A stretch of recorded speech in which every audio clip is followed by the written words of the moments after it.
வணக்கம். குழந்தைகளின் பார்ட்டிகளுக்கான சுவையுள்ள சைவ உணவுகளின் செய்முறை குறித்த ஸ்போக்கன் டியூட்டோரியலுக்கு நல்வரவு. இந்த டியூட்டோரியலில் நாம் கற்கப் போவது குழந்தைகளுக்கான உணவை தயாரிக்கும் போது கவனிக்க வேண்டிய குறிப்புகள், அவர்களுக்காக சில ஆரோக்கியமான சைவ உணவுகளை தயாரித்தல். குழந்தை பருவம் என்பது விரைவான வளர்ச்சி மற்றும் அபிவிருத்தியின் காலம். இந்த காலகட்டத்தில் உடல் மற்றும் மன வளர்ச்சி இரண்டும் நடைபெறுகிறது.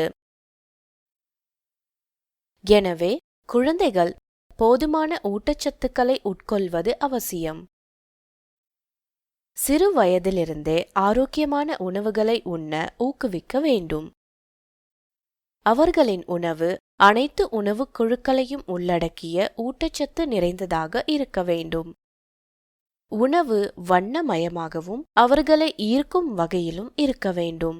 குழந்தைகளுக்கு கொடுக்கக்கூடிய சில சுவையுள்ள ஆரோக்கியமான உணவுகளின் செய்முறையை இப்பொழுது பார்க்கலாம். முதல் உணவு தாமரை விதைகளின் பேல். இந்த உணவை தயாரிக்க தேவையான பொருட்கள்: 3/4 கப் தாமரை விதைகள், 1/4 கப் நறுக்கிய தக்காளி, 1/4 கப் நறுக்கிய வெங்காயம், 2 மேசைக்கரண்டி நறுக்கிய மாங்காய், 2 மேசைக்கரண்டி வறுத்த வேர்க்கடலை, 2 மேசைக்கரண்டி எலுமிச்சை சாறு, கழுவிய கொத்தமல்லி இலைகள் 2 மேசைக்கரண்டி. மேலும் தேவையானவை: அரை தேக்கரண்டி சாட் மசாலா, அரை தேக்கரண்டி சிவப்பு மிளகாய்த்தூள், தேவைக்கேற்ப உப்பை எடுத்துக்கொள்ளவும். செயல்முறை: தாமரை விதைகளை ஒரு வாணலியில் மிதமான தீயில் அவை மொறுமொறு என்று ஆகும் வரை வறுக்கவும். வறுத்தவுடன் அவற்றை வாணலியில் இருந்து எடுத்து சில நிமிடங்கள் ஆறவிடவும். அதில் மீதமுள்ள பொருட்களை ஒவ்வொன்றாக சேர்க்கவும். அனைத்தையும் நன்றாக கலந்து பரிமாறவும். அடுத்த உணவு பன்னீர் கபாப். இந்த உணவை செய்ய தேவையான பொருட்கள்: 50 கிராம் அல்லது 2 மேசைக்கரண்டி துருவிய பன்னீர், 100 கிராம் அல்லது 4 மேசைக்கரண்டி தயிர், அரை நறுக்கிய வெங்காயம், அரை நறுக்கிய குடைமிளகாய், கைப்பிடி அளவு கழுவிய கொத்தமல்லி இலைகள், வறுத்த ரவை 2 மேசைக்கரண்டி. இந்த உணவை தயாரிக்க தேவையான மசாலா பொருட்கள்: 1/4 தேக்கரண்டி சீரகத்தூள், 1/4 தேக்கரண்டி சிவப்பு மிளகாய்த்தூள், 1/4 தேக்கரண்டி மிளகுத்தூள், 2 தேக்கரண்டி எண்ணெய் அல்லது நெய் மற்றும் தேவைக்கேற்ப உப்பு. செய்முறை: இந்த உணவிற்கு கெட்டியான தயிர் தேவை. இதற்கு தயிரை ஒரு வடிகட்டியில் விட்டு அதன் கீழே ஒரு கிண்ணத்தை வைக்கவும். அதனை மூடி 2-3 மணி நேரம் ஒரு ஓரமாக வைக்கவும். கெட்டியான தயிரை வடிகட்டியில் இருந்து ஒரு கிண்ணத்திற்கு மாற்றவும். அதில் நறுக்கிய காய்கறிகள், துருவிய பன்னீர் மற்றும் மசாலாக்களை சேர்க்கவும். அனைத்தையும் நன்கு கலந்து வட்டமான கபாபாக செய்யவும். அனைத்து பக்கங்களையும் வறுத்த ரவையில் தடவவும். இந்த கபாப்களை 20 முதல் 30 நிமிடங்கள் குளிர்சாதன பெட்டியில் வைக்கவும்.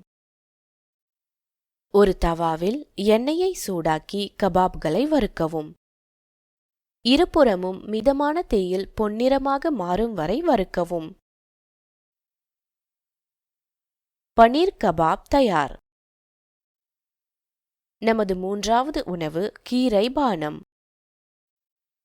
இந்த உணவை தயாரிக்க உங்களுக்கு தேவையானவை: அரை கப் அல்லது கைப்பிடி அளவு கழுவிய கீரை, ஒரு சிறிய வாழைப்பழம், அரை ஆப்பிள், 1/2 மேசைக்கரண்டி தயிர்.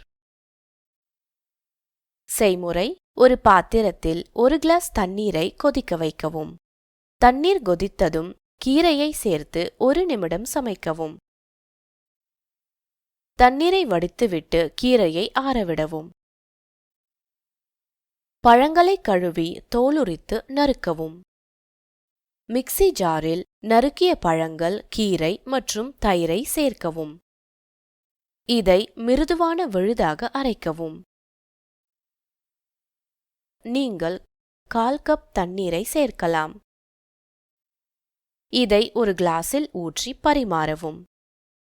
நீங்கள் அதை சில துருவிய ஆப்பிள்களால் அலங்கரிக்கலாம். கடைசி செய்முறை பாசிப்பயிறு ராப் ஆகும். இந்த உணவை தயாரிக்க உங்களுக்கு தேவையானவை: 30 கிராம் அல்லது 1/2 கப் பச்சை பயிறு, 4 முதல் 5 பனீர் துண்டுகள், 2 மேசைக்கரண்டி தயிர், அரை நறுக்கிய கேரட், ஒரு சிறிய நறுக்கிய வெங்காயம், அரை நறுக்கிய குடைமிளகாய். உங்களுக்கு மேலும் தேவையானவை: நறுக்கிய முட்டைக்கோஸ் ஒரு கைப்பிடி, ஒரு பச்சை மிளகாய், ஒரு சிட்டிகை மஞ்சள் பொடி, 1/4 தேக்கரண்டி மிளகாய்த்தூள், தேவைக்கேற்ப உப்பு, எண்ணெய் 2 தேக்கரண்டி. செயல்முறை: பச்சை பயிரை கழுவி ஓர் இரவு முழுவதும் ஊற வைக்கவும். அடுத்த நாள் தண்ணீரை வடிகட்டி அதனை மிக்ஸி ஜாரில் மாற்றவும். ஒரு பச்சை மிளகாய் மற்றும் அரை கிளாஸ் தண்ணீரை சேர்த்து மென்மையான மாவாக அரைக்கவும். இந்த மாவை ஒரு பாத்திரத்தில் மாற்றவும். இதனுடன் உப்பு சேர்த்து நன்கு கலக்கவும். பின்னர் பயன்படுத்திக் கொள்ள இதை ஒரு ஓரமாக வைக்கவும். நிரப்புதலை எப்படி செய்வது என்று உங்களுக்கு சொல்கிறேன். ஒரு பாத்திரத்தில் 2 மேசைக்கரண்டி தயிரை சேர்த்து மிருதுவாகும் வரை கிளறவும். இதனுடன் மஞ்சள் தூள், மிளகாய்த்தூள் மற்றும் உப்பை சேர்க்கவும். அனைத்தையும் நன்றாக கலந்து பனீர் துண்டுகளை சேர்க்கவும். பனீர் துண்டுகளை நன்றாக கலக்கவும். இதை 20 நிமிடங்கள் ஒரு ஓரமாக வைக்கவும். 20 நிமிடங்களுக்கு பிறகு ஒரு வாணலியில் எண்ணெயை சூடாக்கவும். பனீர் துண்டுகளை பொன்னிறமாக வறுக்கவும்.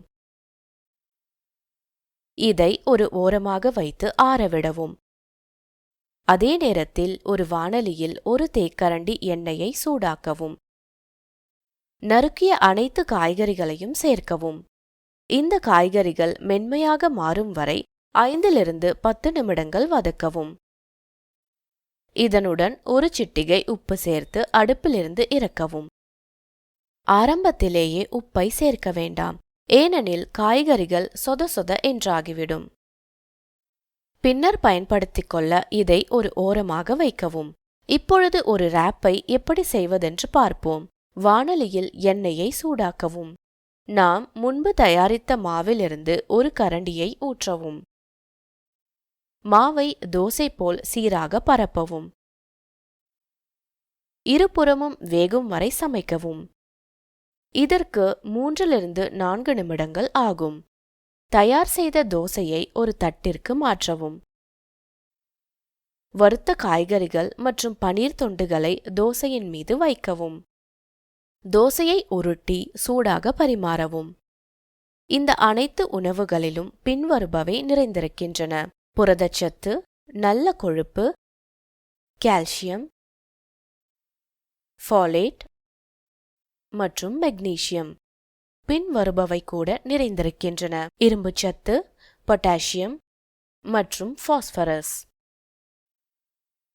இத்துடன் நாம் இந்த டுடோரியலின் முடிவுக்கு வந்துவிட்டோம். இந்த டுடோரியலை தமிழாக்கம் செய்தது ஜெயஸ்ரீ, குரல் கொடுத்தது ஆர்த்தி. கலந்து கொண்டமைக்கு நன்றி.